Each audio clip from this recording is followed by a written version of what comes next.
रामकृष्ण हरी. वेळ कोणासाठी थांबत नाही आणि काळ कोणाला सोडत नाही. आपण ज्या गोष्टींच्या मागे धावतोय त्या शेवटी मातीच होणार आहेत, पण जे कधीच संपत नाही ते म्हणजे नाम आणि ज्ञान. आजचा हा व्हिडिओ म्हणजे तुमच्या धावपळीच्या आयुष्यातला एक पॉज आहे. संतांनी दिलेल्या या इशाऱ्याकडे दुर्लक्ष केलं तर पश्चात्तापाशिवाय काहीच उरणार नाही. चला वेळेत जागे होऊया. आज आपण अशा एका विषयावर बोलणार आहोत जो तुमच्या आयुष्याकडे पाहण्याचा दृष्टिकोन कायमचा बदलू शकतो. आज प्रत्येकजण तणावात आहे, नात्यांमध्ये दुरावा आहे आणि मनाला शांती नाहीये. पण शेकडो वर्षांपूर्वी जगद्गुरू तुकाराम महाराजांनी अवघ्या 4 ओळींमध्ये अशा एका मानसिक अवस्थेबद्दल सांगितलंय, जिथे पोहोचल्यावर तुम्हाला ना दुःखाची काळजी वाटेल ना संकटांची भीती. कसं शक्य आहे हे? तुकोबा जेव्हा म्हणतात जनविजन झाले आम्हा, तेव्हा त्यात तुमच्या माझ्या रोजच्या जगण्याचं कोणतं गुपित दडलंय हे जाणून घेण्यासाठी हा व्हिडिओ शेवटपर्यंत नक्की पहा. कारण आज आपण विठ्ठल भक्तीसोबतच माइंडफुलनेसचं एक मोठा गुपित उलगडणार आहोत. जनविजन झाले आम्हा याचा अर्थ लोकांकडे पाहताना त्यांच्यातील दोष न पाहता त्यांच्यातील दैवी अंश पाहणे. जेव्हा आपण समोरच्या व्यक्तीकडे आदराने पाहतो तेव्हा अर्धे वाद तिथेच मिटतात. वन पट्टण एक भाव म्हणजे जंगलात असो वा शहरात, कठीण प्रसंगात असो वा सुखात, आपले मन शांत ठेवणे. आजच्या काळात वर्क लाईफ बॅलन्स आणि मानसिक स्थिरता मिळवण्यासाठी हे अत्यंत महत्त्वाचे आहे. आठव नाही सुख दुःखा. तुकाराम महाराज म्हणतात की जेव्हा तुम्ही कामात किंवा भक्तीत पूर्णपणे बुडून जाता, फ्लो स्टेट, तेव्हा तुम्हाला छोट्या मोठ्या त्रासांची जाणीव होत नाही. हा आनंद मिळवण्यासाठी वर्तमानात जगणे आवश्यक आहे. जसे तुकोबांना लोक दिसले तरी त्यात देवच दिसला, तसे आपणही लोकांच्या टीकेकडे त्यांच्यातील अज्ञानाचा भाग म्हणून पाहिले तर आपल्याला त्रास होणार नाही. नाचे तुका कौतुके. भविष्याची चिंता आणि भूतकाळाचे दुःख सोडून सध्याच्या क्षणात आनंद शोधायला शिका. ऑफिस असो किंवा घर, सर्व ठिकाणी सारखाच उत्साह ठेवा. संत तुकाराम महाराजांचा हा अभंग आध्यात्मिक उंचीचा असला तरी आजच्या धावपळीच्या आणि तणावपूर्ण जीवनात तो अत्यंत व्यावहारिक मार्गदर्शन करतो. हा अभंग म्हणजे मानसिक शांतता आणि समत्व मिळवण्याची गुरुकिल्ली आहे. प्रत्येक चरणांचा भावार्थ खालीलप्रमाणे. पहिला चरण, जन विजन झाले आम्हा विठ्ठल नामाप्रमाणे. भावार्थ तुकाराम महाराज म्हणतात की आता माझ्यासाठी जन, लोकांचा गोतावळा किंवा गर्दी, आणि विजन, एकांत किंवा ओसाड जागा, यांतील फरकच मिटला आहे. सामान्यतः माणसाला गर्दीत असल्यावर वेगळे वाटते आणि एकटं असल्यावर वेगळं वाटतं, पण महाराजांना आता सगळीकडे फक्त विठ्ठल नाम घुमताना दिसत आहे. ज्याप्रमाणे विठ्ठलाचे नाव सर्वव्यापी आहे, तसेच त्यांना आता जन आणि विजन दोन्ही विठ्ठलमय वाटत आहेत. सामाजिक संदर्भ. तुकाराम महाराजांच्या काळी समाजात जात, धर्म आणि वर्ग यावरून मोठी दरी होती. जन लोक आणि विजन एकांतरान हे 2 भिन्न टोकाचे अनुभव मानले जात. महाराजांना सांगायचे होते की विठ्ठल नामाच्या गजरात माणूस एवढा तन्मय होतो की त्याला माणसांच्या घोळक्यात जन आणि एकांतात विजन कोणताही फरक जाणवत नाही. म्हणजेच भेदाभेद गळून पडतात. नैतिक धडा. समाजात वावरताना स्वतःला इतरांपेक्षा वेगळे न समजता सर्वांमध्ये एकाच चैतन्याचा अंश पाहणे हा नैतिक धडा येथे मिळतो. वास्तविक उदाहरणे. आज डिजिटल जगात आपण जन, फॉलोअर्स आणि निज, खाजगी आयुष्य यात गोंधळलो आहोत. जर आपण समोरच्या व्यक्तीतही माणुसकी पाहू शकलो तर अनाठाई टीका आणि द्वेष पसरवणे थांबेल. जसे विठ्ठल नामात सर्व एक होतात, तसे डिजिटल मंचावर सर्व युजर्सना समान आदर देणे गरजेचे आहे. लोक गर्दीत असूनही आज एकटे आहेत. तुकोबांचा हा विचार शिकवतो की जर तुमचे आंतरिक मूल्य, विठ्ठल नाम, उदात्त विचार घट्ट असेल तर तुम्ही गर्दीतही शांत राहू शकता आणि एकांतात असतानाही जगाशी जोडलेले राहू शकता. समजा एखादा माणूस आपल्या लाडक्या व्यक्तीच्या प्रेमात पूर्णपणे बुडालेला आहे. तो गजबजलेल्या मार्केटमध्ये गेला तरी त्याला त्या व्यक्तीचीच आठवण येते आणि तो शांत डोंगरावर गेला तरी त्याला तीच आठवण येते. तद्वतच तुकोबांना आता लोकवस्तीत गेल्यावर तिथल्या माणसांच्या रूपाने विठ्ठलच दिसतो आणि रानात गेल्यावर तिथल्या शांततेतही विठ्ठलच जाणवतो. त्यांच्यासाठी आता गर्दी त्रासदायक राहिली नाही आणि एकांत भीतीदायक राहिली नाही. दुसरा चरण, पाहे तिकडे मायबाप विठ्ठल आहे रखुमाई. भावार्थ. या चरणात भक्तीच्या व्यापकतेचा कळस दिसतो. महाराज म्हणतात, मी ज्या दिशेला पाहतो तिथे मला माझे मायबाप म्हणजेच विठ्ठल रखुमाई दिसत आहेत. याचा अर्थ असा की सृष्टीतील प्रत्येक स्त्रीमध्ये त्यांना विठ्ठलाची माऊली रखुमाई दिसते आणि प्रत्येक पुरुषात त्यांना विठ्ठलाचे रूप दिसते. दृष्टीतील भेद संपला असून अभेद प्रस्थापित झाला आहे. सामाजिक संदर्भ. त्या काळी स्त्रियांना समाजात दुय्यम स्थान होते, मात्र तुकोबा विठ्ठलाला मायबाप म्हणतात आणि रखुमाईला स्त्री शक्तीला तितकेच महत्त्व देतात. चराचरात त्यांना स्त्री पुरुष भेदापलीकडील वात्सल्य दिसते. नैतिक धडा. प्रत्येक व्यक्तीकडे पालक किंवा आदरणीय या भूमिकेतून पाहिल्यास समाजात गुन्हेगारी आणि अनादर कमी होतो. वास्तविक उदाहरणे. इंटरनेटवर महिलांकडे वस्तू म्हणून पाहण्याची प्रवृत्ती वाढली आहे. जर तुकोबांचा पाहे तिकडे रखुमाई हा दृष्टिकोन रुजवला तर डीपफेक, छेडछाड किंवा अश्लील कमेंट्स यांसारख्या समस्या मुळापासून नष्ट होतील. आज अनेक तरुण परदेशात आहेत आणि आईवडील एकटे आहेत. जर आपण तंत्रज्ञानाचा वापर करून विठ्ठल रखुमाई स्वरूप आईवडिलांशी कृतज्ञतेने जोडले गेलो तर मूल्यांची घसरण थांबवता येईल. ज्याप्रमाणे एका लहान बाळाला आपल्या आईशिवाय दुसरे काहीही दिसत नाही, आई रागावली तरी त्यात त्याला प्रेमच दिसते, तशीच अवस्था तुकोबांची झाली आहे. एखादा पाषाण असो, प्राणी असो वा माणूस, महाराजांची दृष्टी आता केवळ बाह्य रूपावर न थांबता त्यातील चैतन्यावर, विठ्ठलावर स्थिरावली आहे. त्यांना जगातील प्रत्येक नात्यात आणि रूपात केवळ ईश्वरी तत्वच जाणवत आहे. तिसरा चरण, वन पट्टण एक भाव, अवघा ठाव सरता झाला. भावार्थ, वन म्हणजे जंगल आणि पट्टण म्हणजे शहर. तुकोबा म्हणतात, माझ्यासाठी आता जंगल आणि शहर यात कोणताही भेदभाव उरलेला नाही.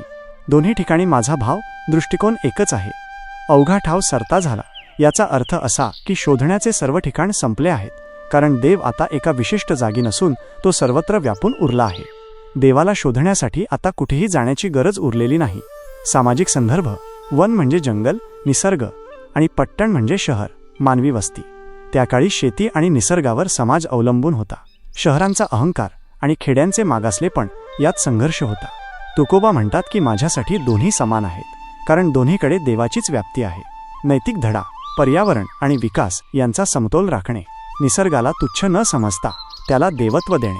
वास्तविक उदाहरणे, आपण शहरांच्या विकासासाठी निसर्गाचा वन बळी देत आहोत. वन पट्टण एक भाव हा विचार आपल्याला ई-वेस्ट व्यवस्थापन आणि निसर्गस्नेही प्रगती करण्यासाठी प्रेरित करतो. इंटरनेट केवळ शहरांपुरते मर्यादित न राहता दुर्गम भागातील विद्यार्थ्यांपर्यंत वन पोहोचणे हाच खऱ्या अर्थाने एक भाव असेल. गावे आणि शहरे यांच्यातील शैक्षणिक सुविधांमधील तफावत दूर करणे हे आजचे मोठे आव्हान आहे.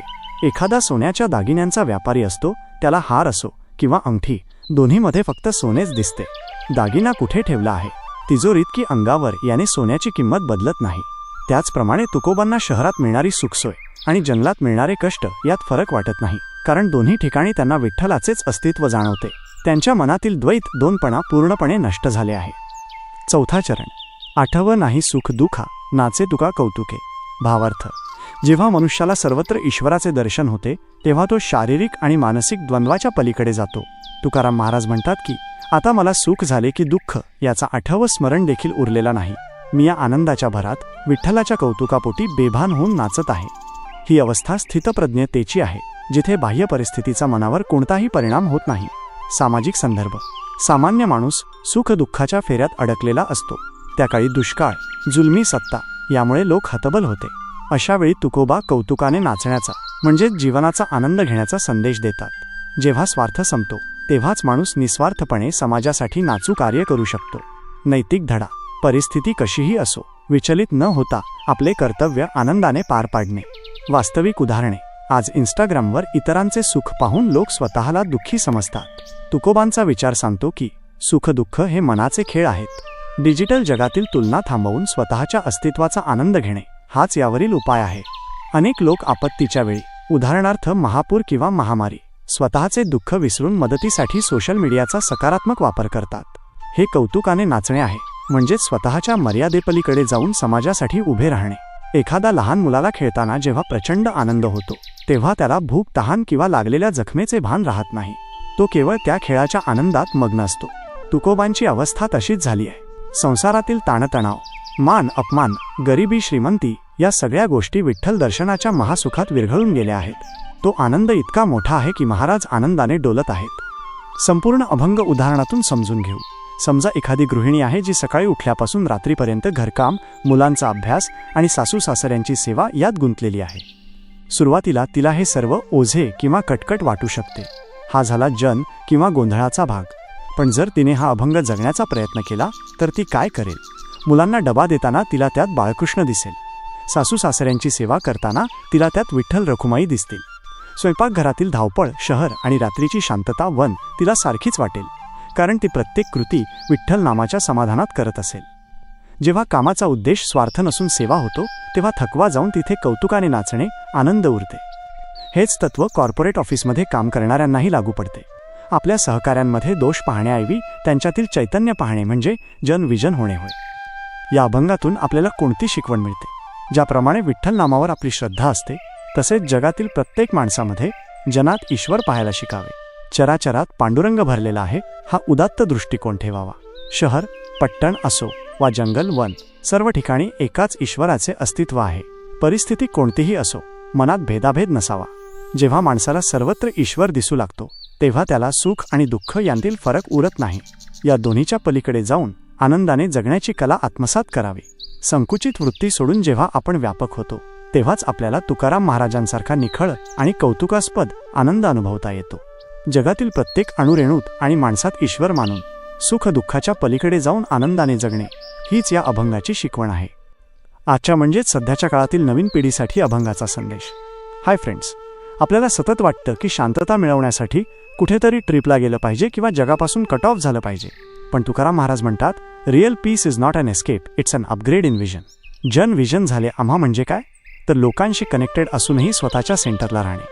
इंस्टाग्रामवर हजारो फॉलोअर्स असले किंवा आपण एकटे असलो तरी आतून फुलफिल वाटणं म्हणजे तुकोबांची अवस्था. गर्दीत हरवून न जाणं आणि एकटेपणात डिप्रेशनमध्ये न जाणं हेच खरं बॅलन्सिंग आहे. पाहे तिकडे मायबाप आज आपण प्रत्येकाला जज करतो, त्यांचे कपडे, त्यांची भाषा, त्यांचे विचार. पण जर आपण प्रत्येकाकडे तो सुद्धा माझ्यासारखाच एक जीव आहे या न्यायाने पाहिलं तर द्वेष, हेट संपेल. हीच युनिव्हर्सल लव्हची संकल्पना आहे. वन पट्टण एक भाव याचा अर्थ असा की तुमची पॉझिटिव्हिटी तुमच्या लोकेशनवर अवलंबून नसावी. ऑफिसचं प्रेशर असो वा मित्रांसोबतची पार्टी, तुमची वाईब सेम राहिली पाहिजे. जेव्हा तुम्ही आतून आनंदी असता तेव्हा तुम्हाला नरकही स्वर्ग वाटू लागतो. आठवा नाही सुखदुःखा, पास्टचे रिग्रेट्स आणि फ्युचरची अँझायटी सोडून द्या. सध्याच्या क्षणात प्रेझेंट मोमेंट पूर्णपणे जगणं आणि लाईफला सेलिब्रेट करणं म्हणजे कौतुकाने नाचणे. थोडक्यात सांगायचं तर तुकाराम महाराज हे त्या काळातील सर्वात प्रगत माइंडफुलनेस कोच होते. त्यांचा हा अभंग म्हणजे मेंटल डिटॉक्सचा सर्वात सोपा मार्ग आहे. तुमच्यासाठी एक छोटी कृती. तुकाराम महाराजांचा हा अभंग आपल्याला दृष्टी बदलली की सृष्टी बदलते हा मोलाचा संदेश देतो. देव मंदिरात नसून तो तुमच्या सभोवतालच्या माणसात आणि निसर्गात आहे. हे जेव्हा आपल्याला उमसते तेव्हाच खऱ्या सुखाची सुरुवात होते. आज दिवसभरात तुम्ही ज्या ज्या व्यक्तीला भेटाल, मग तो तुमचा मित्र असो, कामावरचा बॉस असो किंवा रस्त्यावरचा कचरा वेचक, त्यांच्याकडे पाहताना मनातल्या मनात एकदा म्हणा, विठ्ठल आहे रखुमाई.